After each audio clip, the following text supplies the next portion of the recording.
Hello बच्चों, स्वागत है आप सभी का आपकी ऑनलाइन अर्थशास्त्र की कक्षाओं में। तो बच्चों, आज की इस कक्षा के अंदर मैं आप सभी को बताऊंगी कि कक्षा 11 और 12 के अंदर अर्थशास्त्र विषय का हरियाणा बोर्ड के द्वारा जो जो सिलेबस कट किया गया है, डिलीट किया गया है, वो कौन सा है। तो बच्चों को इस विषय के बारे में अच्छे से पता होना चाहिए कि अब उनके एग्जाम के अंदर कौन से चैप्टर्स नहीं आएंगे। तो चलिए 11वीं कक्षा से हम शुरू करते हैं। आप सभी को पता है कि हमारी कक्षा 11 के अंदर हमारी दो एक तरह से बुक्स हैं। पहली हमारी आर्थिक सांख्यिकी है और दूसरी जो है वो इंडियन इकोनॉमी हम बोलते हैं उसको। तो मैंने उन दोनों पुस्तकों के यहाँ पर चैप्टर्स लिख दिए हैं। जो हमारी पहली पुस्तक है आर्थिक सांख्यिकी, उसके अंदर कुल मिलाकर हमारे 13 चैप्टर्स थे। तो इन 13 चैप्टर्स में से जो चैप्टर काटे गए हैं, ये हमारे लिए अच्छी बात है कि जो चैप्टर हमारे लिए काटे गए हैं वो जो कुछ चैप्टर तो ऐसे हैं जो अभी हमने किए ही नहीं हैं, और लेकिन एक दो चैप्टर ऐसे हैं जो हम कर चुके हैं, लेकिन वो अब हमें डिलीट करने पड़ेंगे। अब मतलब आगे हमारे एग्जाम के अंदर नहीं आएंगे। तो कौन कौन से हैं वो चैप्टर? ये हमारे चैप्टर हैं, ये सभी ऐसे के ऐसे हैं। पहला अर्थशास्त्र की अवधारणा, सांख्यिकी का महत्व, आंकड़ों का संकलन, आंकड़ों की संकलन की जनगणना प्रतिदर्श विधि, आंकड़ों का व्यवस्थीकरण, आंकड़ों का प्रस्तुतिकरण, आंकड़ों का चित्रीय प्रस्तुतिकरण, आवर्ती चित्र, आयत चित्र, बहुभुज तोरण, रेखीय ग्राफ और केंद्रीय प्रवृत्ति के माप, ये 2 चैप्टर्स थे। तो यहाँ तक का जो चैप्टर 10 है, चैप्टर 10 तक का हमारा सिलेबस जो का तो है। इस सिलेबस के अंदर कोई भी कमी नहीं की गई है, कुछ भी इसमें से काटा नहीं गया है। लेकिन जो हमारा 11वां चैप्टर है विक्षेपण के माप, मेजरमेंट ऑफ डिस्पर्जन, जिसके अंदर हमने पढ़ा था कि रेंज क्या होती है, क्वार्टाइल डेविएशन क्या होते हैं। वैसे भी ये चैप्टर हमारा थोड़ा सा बच्चों को मुश्किल लगता है। इस चैप्टर को अब हमारे सिलेबस से खत्म कर दिया गया है, समाप्त कर दिया गया है।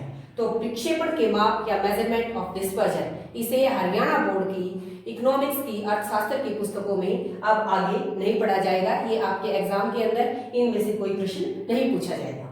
इसके बाद अगला हमारा कोरिलेशन का चैप्टर आता है। तो कोरिलेशन का चैप्टर हमारा है, लेकिन कोरिलेशन में से जो रैंक कोरिलेशन है, रैंक कोरिलेशन को समाप्त कर दिया गया है। तो कोरिलेशन है, लेकिन हम इसमें सिर्फ कार्ड पियर्सन का मेथड पढ़ेंगे, रैंक मेथड को अब आगे नहीं पढ़ेंगे। इसके बाद जो लास्ट का हमारा चैप्टर है सूचकांक या निर्देशांक, इंडेक्स नंबर, इस चैप्टर को पूरी तरह से कट कर दिया गया है। तो जो हमारी पहली पुस्तक है 11वीं कक्षा की आर्थिक सांख्यिकी, उसमें से अगर हम कहें तो 2 चैप्टर विक्षेपण के माप और सूचकांक, इनको पूरी तरह से समाप्त कर दिया गया है। कोरिलेशन हमारा है, लेकिन कोरिलेशन में से कुछ थोड़ा सा अंश इसका समाप्त किया गया है। तो विक्षेपण के माप 11वां चैप्टर और 13वां चैप्टर सूचकांक या निर्देशांक, ये अब आगे एग्जाम के अंदर इन दोनों पाठों में से आपका कोई प्रश्न नहीं आएगा।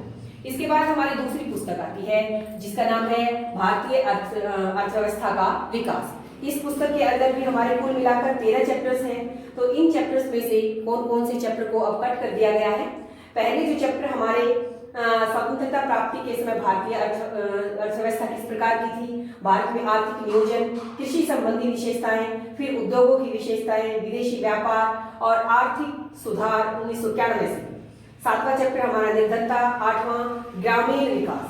तो एक चैप्टर से लेकर 8 चैप्टर तक जो हमारी दूसरी पुस्तक है जिसे हम इंडियन इकोनॉमी बोलते हैं, उस पुस्तक के अंदर 1 से लेकर 8 तक के जो हमारे चैप्टर्स हैं उनके अंदर कोई कमी नहीं की गई है। ये जो के तो हमारे चैप्टर है। लेकिन जो 9वां चैप्टर है, 9वां चैप्टर मानवीय पूंजी का निर्माण, ह्यूमन कैपिटल फॉर्मेशन, इस चैप्टर को अब कट कर दिया गया है। तो इस चैप्टर में से परीक्षा के समय आपका कोई प्रश्न नहीं पूछा जाएगा।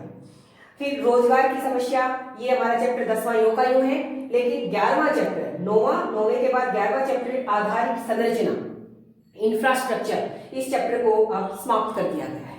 तो 9वां चैप्टर मानवीय पूंजी का निर्माण, 11वां चैप्टर आधारिक संरचना और लास्ट चैप्टर है भारत का विकास अनुभव, जिसके अंदर पाकिस्तान और चाइना की जो इकोनॉमी थी उसका भारत की इकोनॉमी के साथ उसकी तुलना की गई थी। तो ये चैप्टर भी अब समाप्त कर दिया गया है। तो हम कह सकते हैं कि जो हमारी इंडियन इकोनॉमी की पुस्तक है उसके अंदर से 3 चैप्टर्स को डिलीट किया गया है। 9वां चैप्टर मानवीय पूंजी निर्माण और 11वां चैप्टर आधारिक संरचना और 13वां चैप्टर भारत का विकास अनुभव पाकिस्तान और चाइना के साथ। तो 3 चैप्टर हमारे यहाँ से कम हो गए और 2 चैप्टर हमारे यहाँ से कम हो गए। कुल मिलाकर 11वीं कक्षा के अर्थशास्त्र विषय के अंदर कुल मिलाकर हमारे 5 चैप्टर्स को डिलीट कर दिया गया है। तो ये हमारा रिवाइज्ड सिलेबस था और इसके बाद में आपको प्लस 2 कक्षा के अंदर भी जो हमारा सिलेबस कट किया गया है उसे भी आपको बताती हूँ।